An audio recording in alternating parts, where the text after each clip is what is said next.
In Season 6, Episode 3 of The Curse of Oak Island, the Fellowship of the Dig returns to Calgary, Alberta, this time to learn the results of the seismic survey conducted back in Episode 1. In the headquarters of Eagle, Canada, geophysicist Jeremy Church shows the team 3 significant underground anomalies indicated by the survey data. The first of these anomalies was found in the area north of the Money Pit, which Craig Tester calls the Mega Bin. The story of the Mega Bin begins in 1973, when Dan Blankenship drilled a series of exploratory holes north of the Money Pit area. One of these boreholes, located 660 feet northeast of the Money Pit, yielded a 2-inch piece of low-carbon steel wire at a depth of 110 feet. Immediately below this artifact, the drill chewed into what Dan Blankenship was sure was a solid metal plate. Dan thought that he had finally located Oak Island's elusive treasure. With the help of his son Dave and Dan Henske, he sank a shaft in the area, which is known today as the Drayton shaft. Using picks and shovels, the 3 men managed to dig down to a depth of 98 feet, where they encountered groundwater.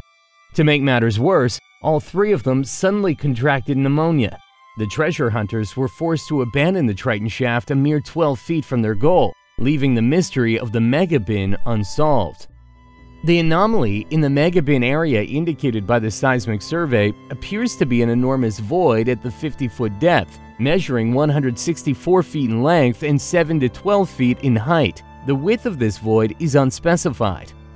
The second anomaly indicated by the seismic survey data is a 10-foot-tall cavern in the Money Pit, the ceiling of which lies at a depth of 160 feet.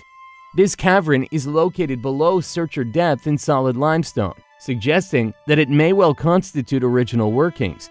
Interestingly, the fragments of parchment, leather, and human bone brought up from the 162-foot depth in borehole H8 were found at the edge of this cavern.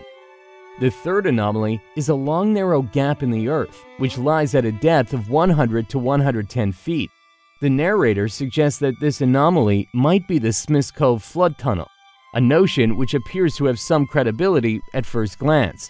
Back in 1862, the Oak Island Association excavated the original Money Pit to a depth of 110 feet. There, the workers found a 4-foot-tall hole in the side of the shaft, from which water gushed violently. One worker reported that the water hurled around rocks about twice the size of a man's head, with many smaller, and drove the men back for protection. Although the depth of the third anomaly corresponds with that of the flood tunnel discovered by the Oak Island Association, the resemblance is almost certainly coincidental.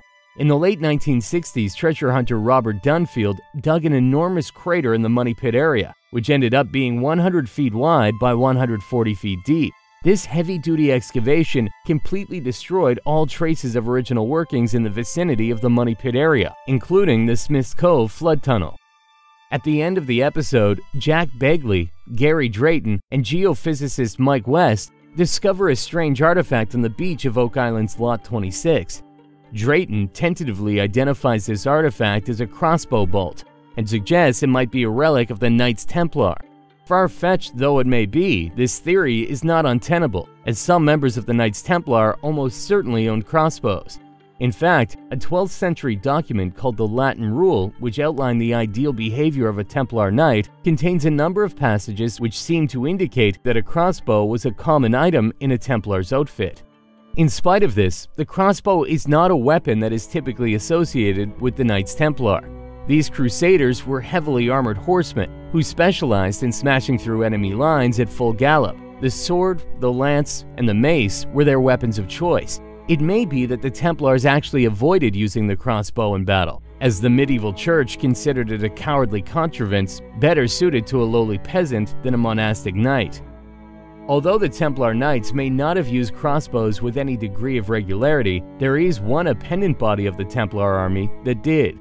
Like most Crusader forces, the Knights Templar often rode into battle with large numbers of Turkish and Syrian mercenaries called Turcopoles, who guarded their flanks when they charged. Most of these lightly armored horsemen were archers and crossbowmen. Thus, if the crossbow bolt found on Oak Island's Lot 26 truly has some sort of connection with the Knights Templar, it is more likely a relic of a Middle Eastern Turcopole than the possession of a European knight. Thanks for watching. If you enjoyed this video and would like to read a more in-depth analysis of Season 6, Episode 3 of The Curse of Oak Island, please check out the link in the description.